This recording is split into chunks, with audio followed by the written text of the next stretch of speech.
देखिए, लोकसभा के चुनाव के नजरिए से मैंने पहले भी कहा है और कैमरे पर कहा है कि नीतीश बाबू अगर महागठबंधन में लड़ते तो उनको 5 सीट भी नहीं आने वाला था। ये तो लोगों को पता था। और जब हम लोग कह रहे थे तो उनका कोई कोई दल का आदमी चिल्लाता था, अरे प्रशांत किशोर को क्या आता है। ये तो डर इतना है ना, लोगों को पता है। मैं कोई ऐसे बिहार का कोई नेता तो हूं नहीं कि कह दूंगा कौन जीतेगा। अगर मैं कह रहा हूं कि नहीं आएगा 5 तो नहीं आएगा 5। इसी डर से पहले तो भागे, उनको मालूम था अभी खाता नहीं खुलने वाला है, तो भागे भाजपा में। अब इस नई व्यवस्था में जरूर एनडीए के नाम पर, मोदी के नाम पर भाजपा के लहर में कुछ सीट उनको मिल जाएगा। लेकिन एक इसके साथ ही एक और आपको भविष्यवाणी कर देता हूं, इसकी सबसे बड़ी कीमत इस गठबंधन का भाजपा और उनके दल वाले पे करेंगे विधानसभा के चुनाव में। लोकसभा में नहीं, लेकिन भाजपा को इसकी बहुत बड़ी कीमत चुकानी पड़ेगी आने वाले विधानसभा चुनाव में। क्योंकि जो भाजपा का समर्थक है, जो उनका वोटर है, नेता है, काडर है, आज उसके पास कोई जवाब नहीं है कि आखिर आप जिस नीतीश कुमार को आपने एक बार 2020 में थोपा, तब भी आपके 75 एमएलए थे, इनके 42 थे, आप क्यों नहीं मुख्यमंत्री बने, क्यों नहीं बिहार को सुधारने का जिम्मा लिया। एक बार फिर नीतीश कुमार भागे तो आपने कहा नीतीश कुमार धोखेबाज है, और आज फिर उसी नीतीश कुमार को आप बिहार पर थोप रहे हैं। तो जिस तरह से कांग्रेस और कांग्रेस के नेतृत्व ने चंद सांसदों के लालच में बिहार को 20 वर्ष तक लालू के हाथ में बेचा, इसकी चिंता नहीं की कि बिहार के लोगों का क्या होगा। 10, 15, 20 सांसद हमारे जीत के यूपीए के आते रहे, लालू जी अगर पूरा बिहार लूट कर बर्बाद कर रहे हैं तो कोई चिंता नहीं थी सोनिया गांधी को, कोई चिंता नहीं थी कांग्रेस की लीडरशिप को। वही हाल आज भाजपा के लीडरशिप का है। उनकी चिंता बस इतनी है कि संसद में अगले लोकसभा चुनाव में हमारा 30-35 सांसद जीत कर आ जाए। अगर नीतीश कुमार ने पूरा बिहार को बर्बाद कर दिया है, उनकी मानसिक हालत नहीं है बिहार को चलाने की, इसकी कोई चिंता उनको नहीं है। वो बिहार के लोगों की चिंता नहीं है, उनको बिहार के बच्चों की चिंता नहीं है। तो लोकसभा में तो असर नहीं दिखेगा ज्यादा, लेकिन विधानसभा में भाजपा को बहुत बड़ी कीमत इसकी चुकानी पड़ेगी। और आप इस वक्तव्य को नोट करके रिकॉर्ड करके रखिए, अगर न हो तो मेरी गर्दन आप पकड़ लीजिएगा। ये तो नीतीश कुमार ऐसे हवाई किला बनाते रहते हैं, और जब वो नहीं मिला तो तुरंत पिछले दरवाजे से भागा भाजपा की ओर। और आपको एक और घोषणा कर देता हूं, अगले विधानसभा से पहले इसको भी आप लोग चला दीजिए कोट करके, ये फॉर्मेशन फिर बदलेगा, इसको भी लिख कर दे देता हूं। आज जिस फॉर्मेशन में बिहार में व्यवस्था है, जिसमें नीतीश कुमार चेहरा है, बीजेपी सपोर्टर की भूमिका में है, और दूसरे साइड आरजेडी है और बाकी लोग उनको सपोर्ट कर रहे हैं, इस फॉर्मेशन में विधानसभा का चुनाव नहीं होगा। कौन कहा? पिछली बार भी मैंने कहा था कि ये जो महागठबंधन और भाजपा बना है, इसमें अगला चुनाव नहीं होगा, ऑलरेडी टूट गया।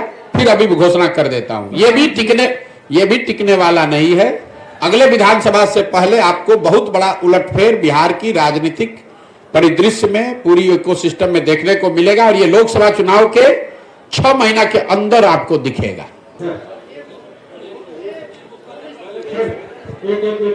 भाई देखिए, आपको पूछना, आप 2 घंटा बैठिए, लेकिन बीच में उठिएगा तो गड़बड़। जब आप जितने देर करना है साथ में कर लीजिए, फिर हम खत्म करेंगे। बिहार के इतने जिलों में आपने पदयात्रा की है, तो क्या लगता है कि नीतीश कुमार के इतने पलटने के बाद जो जनता नहीं सुधरी, जो वोटर नहीं सुधरे, वो क्या इस बार पलटने पर सुधर पाएंगे? मेरे भाई, ये आपका भ्रम है कि जनता नहीं सुधर रही। आज के तारीख में आप लोग भी पत्रकार हैं, मैं दावे के साथ कैमरे पर कह रहा हूं कि अगर किसी एक नेता के खिलाफ सबसे ज्यादा गुस्सा बिहार में है तो वो है नीतीश कुमार।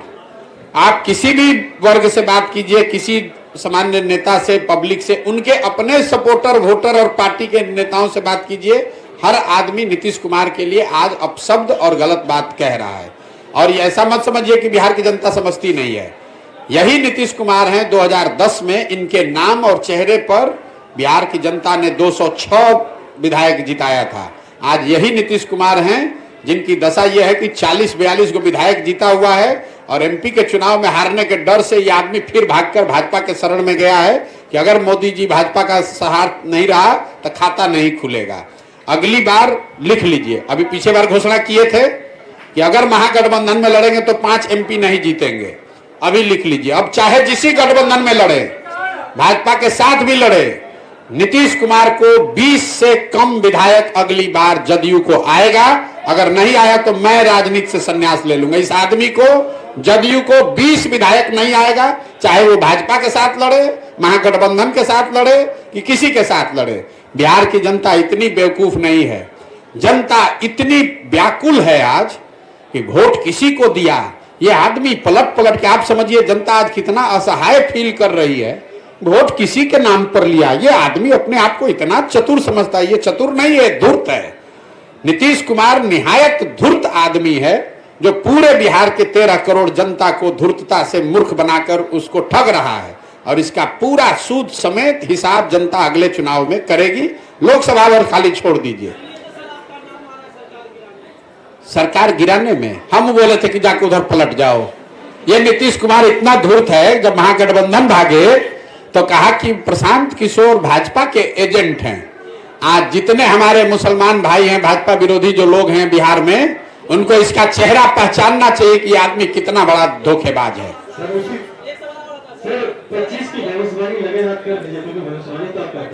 भविष्यवाणी नहीं करते हैं ये तो आप जानते हैं कि प्रशांत किशोर भविष्यवाणी नहीं करता है। सुनिए मेरी बात, मैंने जीवन में सिर्फ एक बार, बिहार आने से पहले सिर्फ एक बार भविष्यवाणी की थी, बंगाल के चुनाव को लेकर। जब पूरे देश के लोगों ने कहा कि भाजपा को 200 सीट आएगा, तो हमने कहा कि इनको 100 नहीं आएगा और 100 से ज्यादा आएगा तो संन्यास ले लेंगे। भाजपा को आया 77। मैंने बिहार में आकर दूसरी घोषणा की कि नीतीश कुमार महागठबंधन में नहीं टिकने वाला, अगर टिक के लड़ेगा तो 5 MP नहीं आएगा। महागठबंधन से पहले छोड़कर भाग गए, 2 तो ठीक हो गया। अब तीसरी घोषणा अभी कर देते हैं। जिस फॉर्मेशन में भी नीतीश कुमार लड़े, अगले विधानसभा चुनाव में नीतीश कुमार की दल जदयू को, चाहे भाजपा के साथ लड़े, महागठबंधन में लड़े, अकेले लड़ जाए, 20 सीट नहीं आएगा। अगर आएगा तो ये आप लोग सब रिकॉर्ड कर रहे हैं, नोट करके रखिए। मैं जीवन में अपने काम से संन्यास ले लूंगा। बिहार की जनता के विद्वता पर मुझे इतना यकीन है। आप देख रहे हैं वोकल फॉर लोकल, आपकी आवाज है हम।